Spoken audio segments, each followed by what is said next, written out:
వాలేకుం వరహమతుల్లాహి వబరకాతుహు. అనంత కరుణామయుడు అపార కృపాశీయుడు అయిన అల్లాహ్ పేరుతో ప్రారంభిస్తున్నాను. ఈరోజు ఈ సభలో నా అంశం పేరు అంబియాక్రామ్. నేను ఖతియాతుల్ కుబ్రా లిల్ బనాత్ మద్రసాలో చదువుతున్నాను.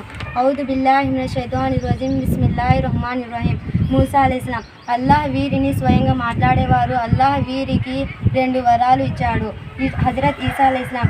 ఈయనకి అల్లాహ్ కొన్ని వరాలు ఇచ్చారు. ఈసా అలైహిస్సలాం మట్టితో తయారైన వారు, పరిణోమే ఫూక్ చేసేవారు, ఇంకా చనిపోయిన మనుషులను మళ్ళీ పుట్టించేవారు. ఇబ్రాహీం అలైహిస్సలాం. వీరిని అల్లాహ్ తన స్నేహితుడిగా భావించారు. దీనివల్ల ఇబ్రాహీం అలైహిస్సలాం కలలో ఏమి చూసేవారు దానిని పూర్తిగా అమలు చేసేవారు. సులైమాన్ అలైహిస్సలాం.